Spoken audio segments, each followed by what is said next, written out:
Most wireless speakers look like tech. This doesn't. This looks like furniture or art or something you'd expect to see in a lobby of a luxury hotel.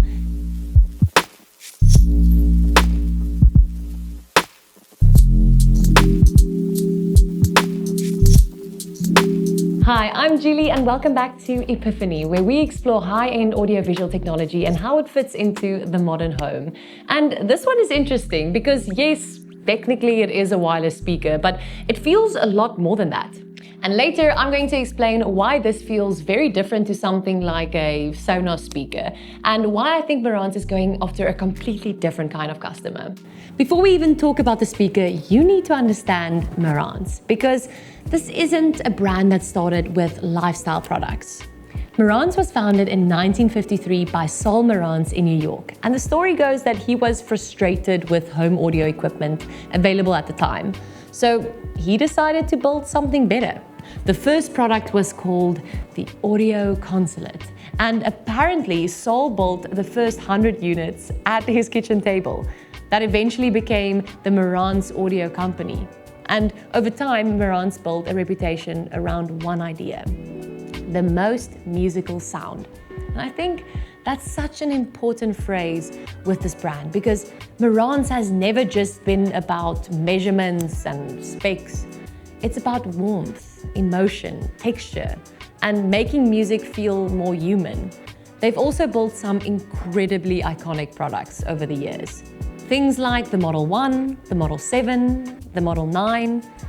And listen to this, apparently the architecture of the Model 9 was even adapted by NASA for the Apollo space program. How cool! So there's really real engineering credibility here. And while Marantz still leans heavily into its New York heritage, the products are now tuned and crafted in Japan. So this is a brand with serious history behind it.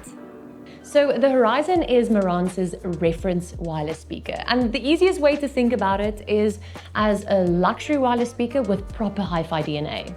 It's powered by HEOS, so you've got all the streaming convenience you'd expect. It got AirPlay 2, Bluetooth, Spotify Connect, multi-room, all of it. But underneath all of that, this still feels like a Marantz product first.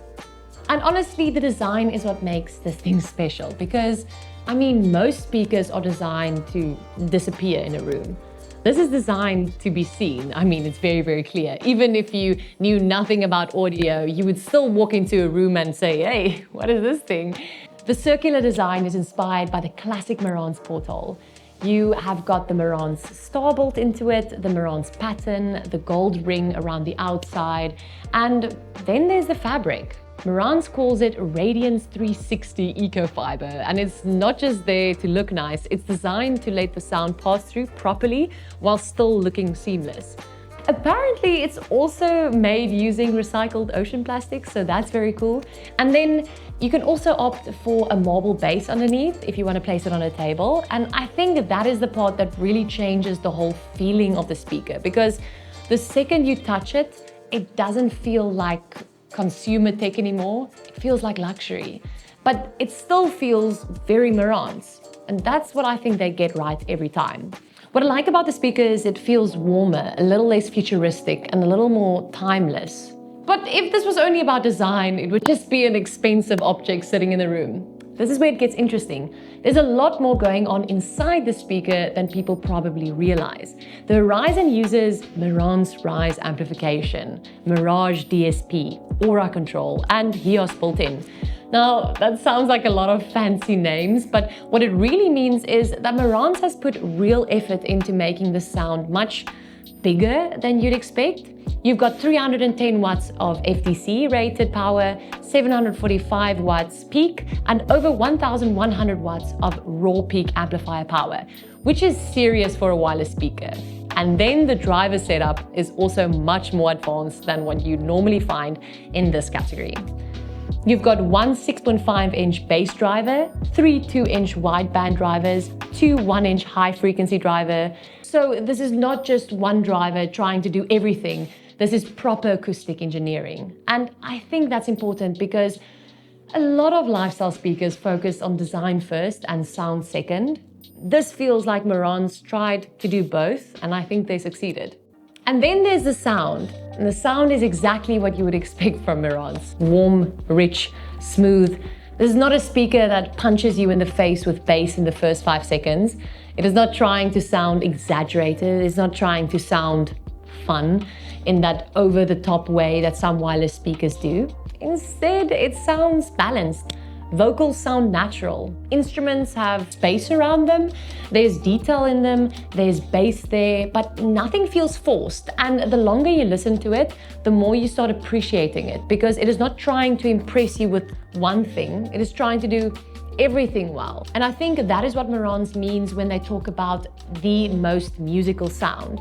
Now, to be fair, if you are expecting the width and soundstage of a proper stereo setup with separate speakers, this is still a single speaker system at the end of the day. And when music gets really busy or really complex, you can hear that limitation a little bit. But for one box wireless speaker, it sounds seriously impressive. And it feels much more refined and mature than most of its competition. Now, if you want even more of this, there's also the Grand Horizon. And that's the flagship version. Same design language, same marble base, same beautiful materials, but everything is scaled up.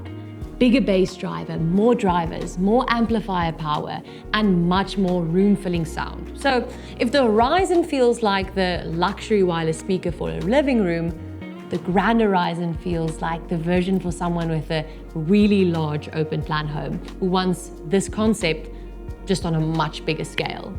And something else that is actually really cool is that both the Horizon and the Grand Horizon can also be wall mounted. So instead of putting them on a cabinet or a shelf, you can almost display them like artwork. And honestly, they look really, really good wall mounted as well, especially because of the circular shape and the marble base. It almost stops feeling like a speaker and starts feeling like part of the room design.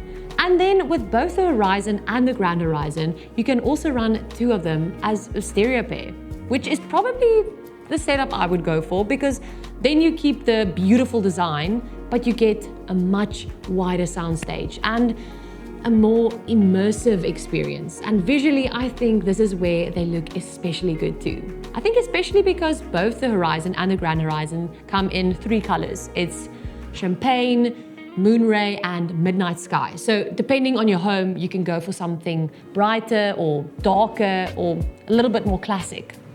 At the end of the day, I think the Horizon is for someone who wants more than just a speaker in their home. They want something that looks beautiful in their home. They want something that feels, I'm just gonna say it, they want something that feels expensive, and they want something that sounds like a real hi-fi product, not just another smart speaker with some bass. And that is why I think this one is especially interesting, because it feels like Marantz took everything they know about high-end audio and made it work for the way people actually live now. And honestly, I would love to know what you think about this. Would you buy something like the Horizon over a more traditional speaker setup? Or would you still rather go for a more traditional speaker? Let me know down in the comments, and if you enjoyed this video, make sure you give it a like, subscribe, put on your notifications, and if you want to see more premium audio and tech reviews like this, I'm your girl. I'll see you next time. Bye.